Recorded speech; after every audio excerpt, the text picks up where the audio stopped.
Oke, assalamualaikum warahmatullahi wabarakatuh. Jadi hari ini saya mau share sedikit bagaimana cara kita membuat sistem penapis air DIY untuk kolam ikan yang sederhana di rumah lah.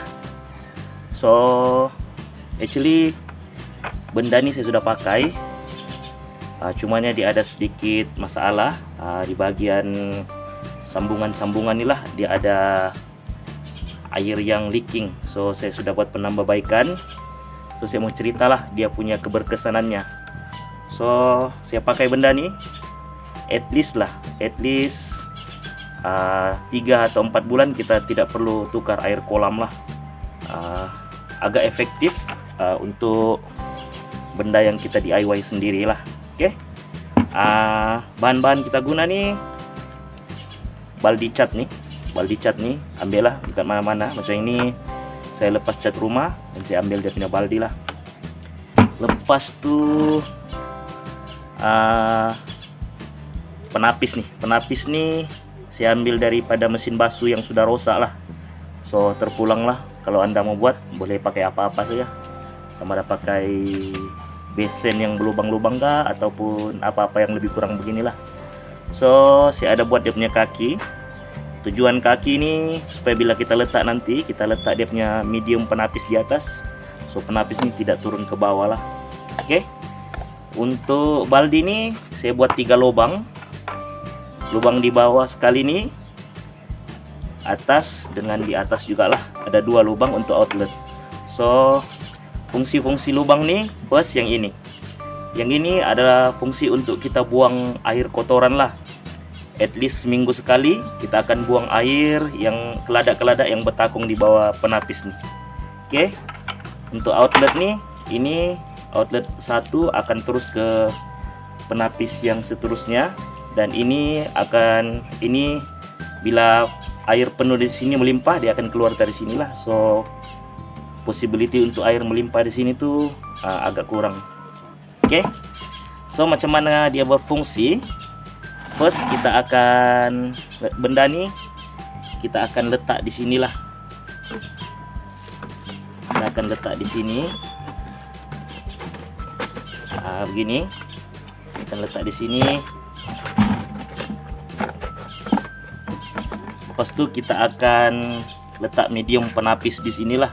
So air keladak tuh akan berkumpul di bagian bawah saja.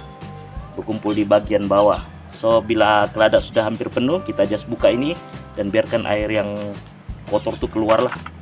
Medium penapis nih saya akan tunjuk selepas ini, dan saya akan tunjuk juga lah macam mana ia berfungsi. Oke. Oke guys, sambung.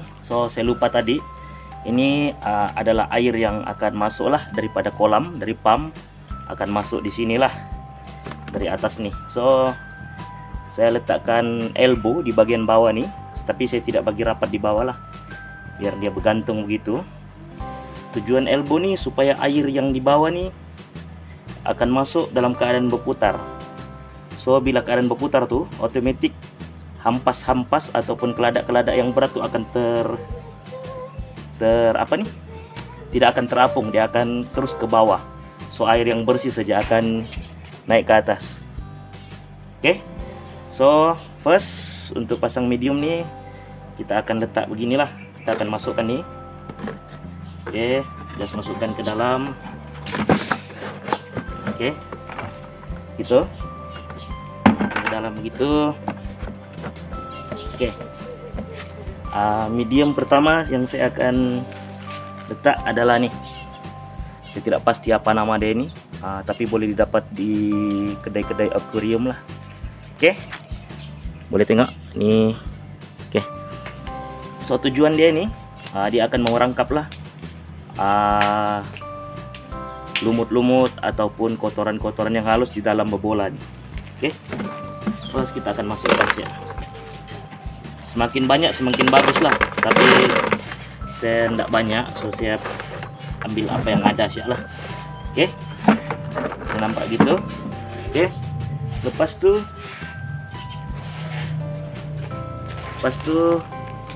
seeloknya kita pakai span nih.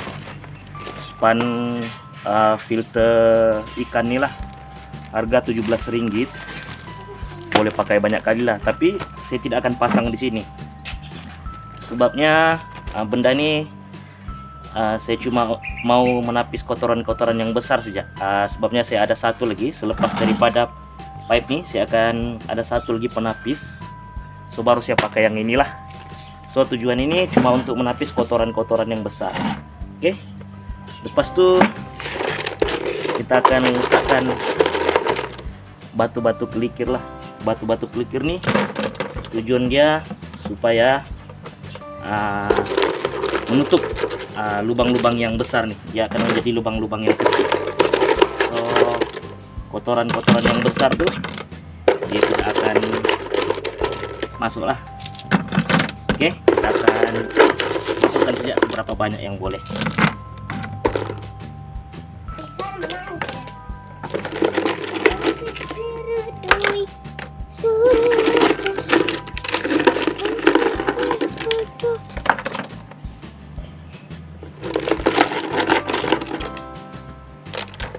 Oke, bila kita punya medium batu ini sebagai penapis hampir menutupi semua ruang-ruang yang besar, so saya kira sudah cukup lah. Tidak boleh terlalu banyak sebabnya nanti dia akan jatuh ke bawah. Oke, so macam inilah dia punya rupa bentuknya lah.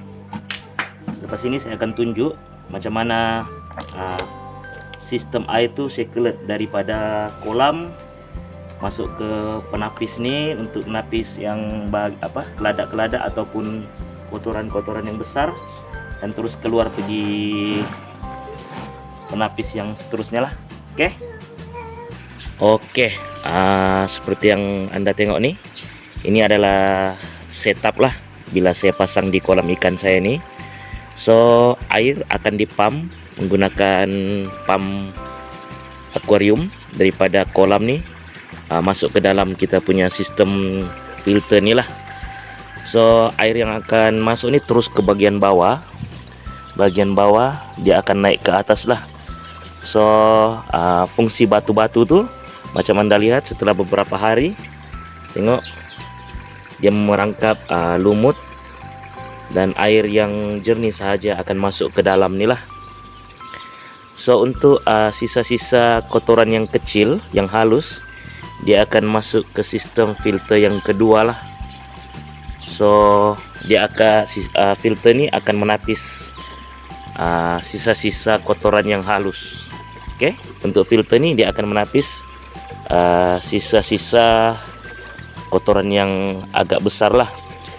So fungsi lubang yang kita buat nih, at least setiap seminggu kita akan buka lah. Kita akan buka dan kita akan buang bagian keladak yang sudah bertakung di bagian bawah nih.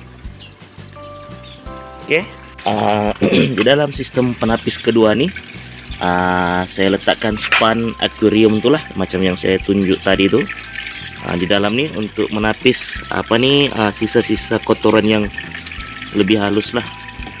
Oke. Selain itu untuk mengekalkan kejernihan kolam ikan nih, saya juga menggunakan UV light, tapi pada waktu siang dia tidak nampak, nanti saya akan tunjuk pada waktu malam lah. Oke. Kolam ikan nih memang jernih guys. So kesan lumut pada dinding kolam tuh biasalah bagi kolam yang agak lama kan. Lagipun kolam ini tidak menggunakan mozaik, direct menggunakan simen lah. So memang akan merangkap sedikit lumut. Oke, selain daripada sistem filter DIY ini, saya juga menggunakan UV light. Tujuan UV light ini adalah untuk membunuh alga yang terhasil akibat daripada sinaran matahari yang terus pergi kolam lah. So dengan adanya UV light nih, kadar penghasilan lumut tuh akan berkurangan. So air akan sentiasa jernih lah. Oke. Walaupun Anda lihat air nih seperti seakan-akan kehijauan, tapi sebenarnya air nih sangat jernih. Air ini nampak seperti kehijau-hijauan akibat kesan lumut yang ada pada dinding kolam lah, karena kolam ini sudah agak lama. Oke.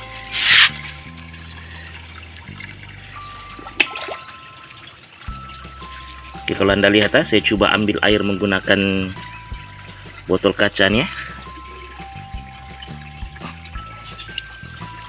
Air memang sangat jernih dan putih. Memang sehat untuk ikan-ikan lah. Oke. So, ini antara beberapa ekor ikan yang saya pelihara lah. Oke guys. Oke, saya rasa sampai sini saja video. Sekiranya bermanfaat, bantu saya dengan klik 3 butang. Klik butang like, komen, dan subscribe. Guys, berjumpa lagi. Assalamualaikum.